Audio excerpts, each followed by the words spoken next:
अरे तुमने तो कभी प्यार किया ही नहीं मुझसे, इसलिए तो वफादारी निभानी मुश्किल हो गई। हाँ, और मुझे धोखा देना आसान था। अरे मैंने कोई धोखा नहीं दिया, कोई प्यार निभाना मुश्किल था। अरे मैंने बोल तो रही हूँ, मेरे प्यार को बदनाम करना आसान। क्या बोल रही हो? मैंने कोई धोखा नहीं दिया। तो फिर क्या क्यों करे हम? क्यों करे हम?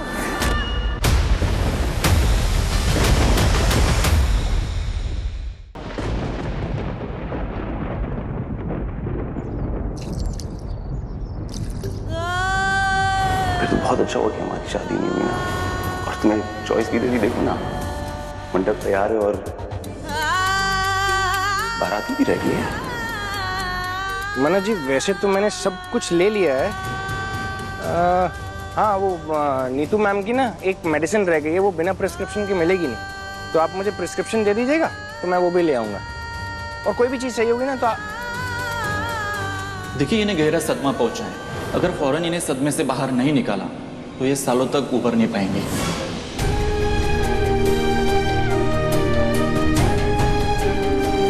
सबके सामने दुखी नहीं हो सकती, रो नहीं सकती, सबकी हिम्मत ही टूट जानी है। नहीं हो सकती ना तो फिर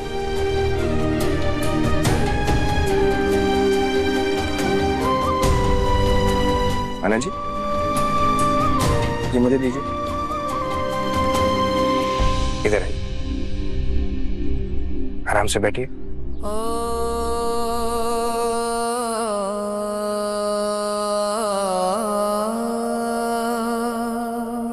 पता है मना जी, जो चोट दिखती नहीं है ना, वो दुखती बहुत है। आपके दिल को ना ठेस पहुंची, पर पहुंचेगी नहीं। आप खुद सोचिए, थोड़ी देर पहले आपकी उस इंसान से शादी होने वाली थी जो आपको दुनिया में सबसे ज्यादा प्यार करता है, जिसको आप दुनिया में सबसे ज्यादा प्यार करते हैं, और अचानक से एक सेकंड में आपकी पूरी दुनिया बदल गई। और ये बात दर्द देने वाली है। पर आपको पता है मन्ना जी, दर्द छुपाने से ना दर्द कम नहीं होता, पर कह देने से शायद थोड़ा सा बेहतर हो जाता। इसलिए आप जब मन करे, जितना मन करे, जैसा मन करे, अपने दिल की बात मुझे बता सकते हैं। और मैं कोई सिर्फ विक्रांत का भाई थोड़ी हूँ, आपका भी तो दोस्त हूँ। तो एक दोस्त के नाते भी तो आप मुझे चीजें कह ही सकते हैं। अगर मेरे पास सोल्यूशन नहीं भी हुए तो कह देने से क्या पता चीजें बेहतर हो जाए। यकीन मानिए, मैं करूंगा विक्रांत से बात। एक सही मोमेंट आएगा ना, मैं बात करूंगा उससे। आपको लगता है मेरे और विक्रांत सर के बीच में अभी भी कोई उम्मीद बाकी है? उम्मीद होना ना, उम्मीद होने की उम्मीद रखना सबसे बड़ी उम्मीद। ये मैंने नहीं, किसी समझदार ने कहा। आप दोनों का प्यार ना सच्चा है, और सच्चे प्यार में गलतफहमियां होना लाजमी है। इनफैक्ट सच्चे प्यार में ही गलतफहमियां होती हैं, और गलतफहमियों से प्यार खत्म नहीं होता। अभी क्या है ना, वो थोड़ा गुस्से में है, इसलिए चीजों को समझ नहीं पाया। जब उसका गुस्सा उतरेगा ना, तब मैं उससे बात करूंगा, तो वो चीजों को बेहतर तरीके से समझ पाएगा।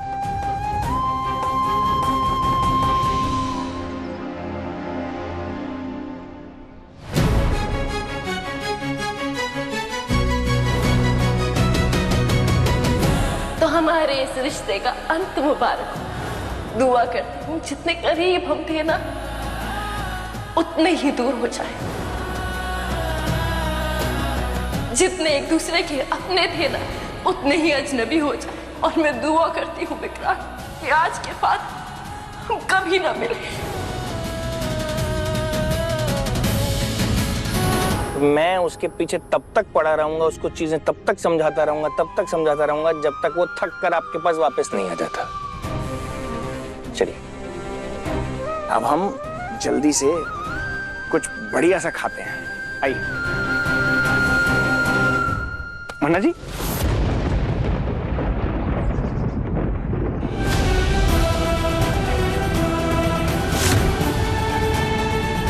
मन्ना जी, ओह माय गॉड,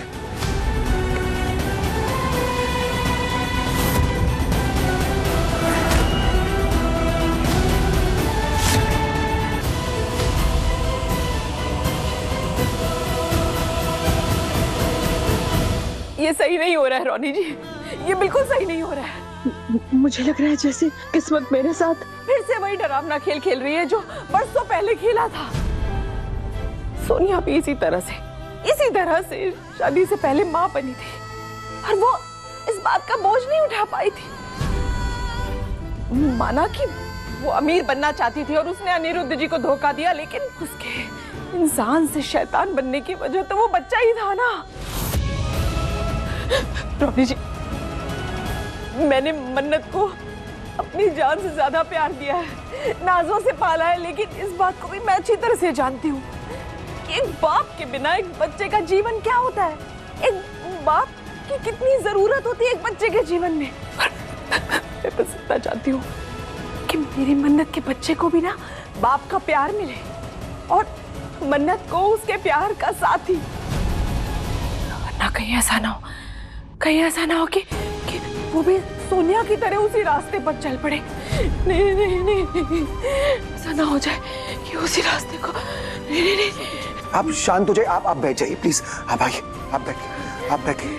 देखिए मैं एक माँ की फिक्र समझ सकता हूँ, लेकिन आप मन्नत की तुलना ऐश्वर्या से मत कीजिए। मन्नत ऐश्वर्या जैसी नहीं है और कभी नहीं हो सकती, क्योंकि उसमें आपकी परवरिश है, वो कभी कोई गलत रास्ता नहीं अपनाएगी। और ये बात विक्रांत की तो मैं जानता हूं, गुस्से में आके उसने बिना सोचे समझे बहुत कुछ कह डाला, लेकिन मेरा यकीन मानिए, उसे जैसे ही ये खबर मिलेगी ना, सब बदल जाएगा श्रुति जी। हो सकता है ये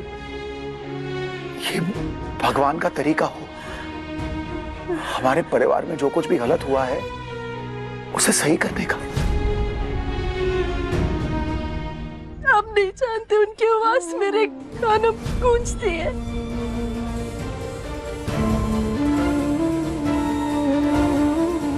मेरी तो हिम्मत भी नहीं हो रही थी कि आपसे कुछ कहूं, पर कब तक छुपाती। मना जी, I'm really sorry। आप क्यों माफी मांग रहे हैं? मेरी वजह से आप दोनों के रिश्ते के बीच में आपने कुछ नहीं किया। ये विक्रांत का किया हुआ नहीं है, ये मेरी माँ का किया हुआ है, मुझे मालूम है अच्छे से। उन्होंने विक्रांत के दिमाग में ये गंदगी घोली है। विक्रांत ऐसा कभी सोच ही नहीं सकता। मैं जानता हूँ अपने भाई को, लेकिन उसने जो किया ना वो गलत किया। वो मेरा भाई है, इसलिए मेरा फर्ज बनता है मैं उसके बिहाफ पे आपसे माफी मांगू। आई एम रियली सॉरी मन्नत जी, उसने जो किया वो गलत किया, मैं आपसे माफी मांग रहा हूँ। नहीं, लेकिन आप मन्नत जी देखिए, आप रोइए नहीं।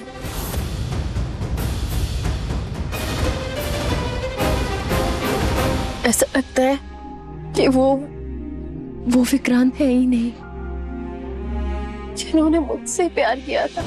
नहीं मन्नत जी, विक्रांत तो वही है, प्यारा सा, भोला सा, सच्चा।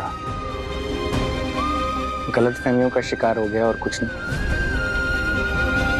मन्नत जी, आप बिल्कुल कोई फिक्र मत कीजिए, मैं खुद जाके उससे बात करूंगा, सारी गलत फहमियां दूर करूंगा। वो मानेगा मेरी बात को। वो आपको लगता है वो आपकी बात मानेंगे, आप पर भरोसा करेंगे? खास करके जब तक आपकी माँ उनके आसपास है। मन्नत जी, सबसे पहली बात, आप दोनों के रिश्ते में ना किसी तीसरे की कोई जगह है ही नहीं। मैं मानता हूं इस बात को कि उसने आपको खूब तकलीफ दी है, दुख पहुंचा है, लेकिन आप इस बात से भी इनकार तो नहीं कर सकती ना कि इस दुनिया में सबसे ज्यादा प्यार विक्रांत आपसे करता है। ये बात मानती है ना? सिचुएशन चाहे कोई भी रही हो, उसका हक बनता है कि वो इस बच्चे के बारे में जाने, पिता है वो इसका। आपसे बात नहीं करनी है, विक्रांत सर से बात करनी है, आप बाहर जाइए। मेरी माँ कहीं नहीं जाएंगी।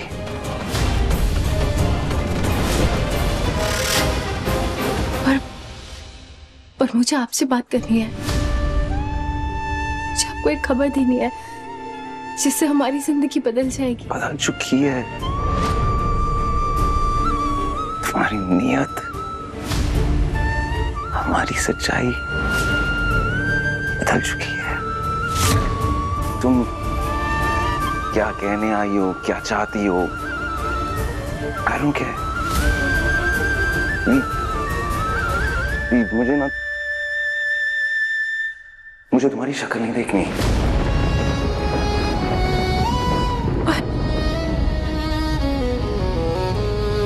पर देखिए बात हम दोनों से जुड़ी हुई है। मैं I know!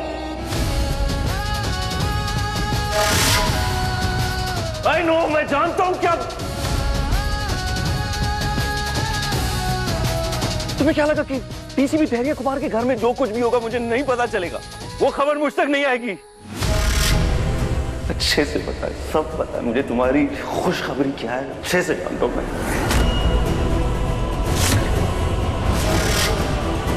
क्या विक्रांत सर को पहले से पता है मैं माँ बनने वाली हूँ? पता है? आपको पता है? तो मुझे कॉल क्यों नहीं किया? What? मुझे कॉल क्यों What? नहीं किया? What? मुझे मैं कॉल क्यों कराऊं? मैं कॉल क्यों करूं? मैं किस लिए कॉल करूं? ये खबर पता लगने के बाद मैं क्यों कॉल करूं? क्या मतलब होगा?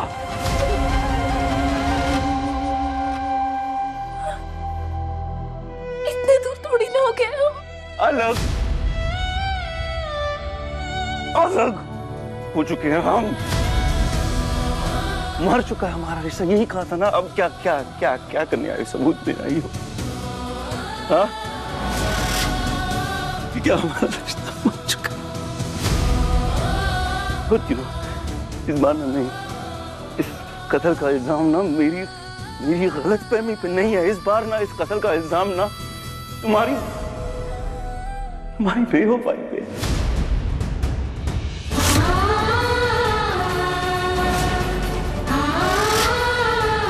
बड़ी आसानी से तुमने उंगली उठाई थी मुझ पे, मेरे भरोसे पे, कि प्यार की सबसे बड़ी कीमत होती है भरोसा। और मेरी अमीरी वो भरोसा नहीं निभा पाई। हकीकत ये होती है कि प्यार की सबसे बड़ी कीमत होती है वफादारी, जो तुम नहीं चुका सकी। वफादारी नहीं निभा पाई तुम। अरे मेरा गुस्सा जो है ना, वो मेरे प्यार की तरह मिलावट नहीं है, उसमें मिलावट है ना, तुम्हारे प्यार में मिलावट है।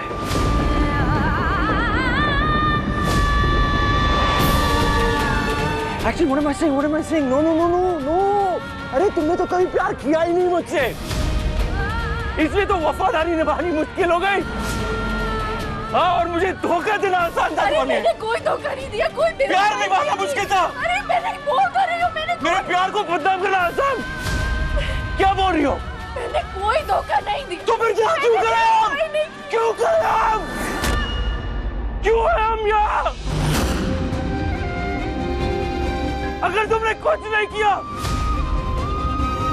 क्यों है हम यहाँ? तुम ना फिर सिर्फ मेरी होती, लेकिन नहीं, तुम मेरी नहीं हो। अफसोस, तुम मेरी नहीं हो। तो अब ना तुमसे जुड़ी कोई भी बात मुझसे जुड़ी नहीं है। कोई भी बात, अब चाहे कुछ भी आके बोलो तो मुझे, मैं नहीं मानने वाला। हम कभी एक नहीं होंगे, चाहे कुछ भी बोलो मुझसे। ये मरा हुआ प्यार ना कभी जिंदा हो ही नहीं पाएगा, कभी जिंदा नहीं हो पाएगा।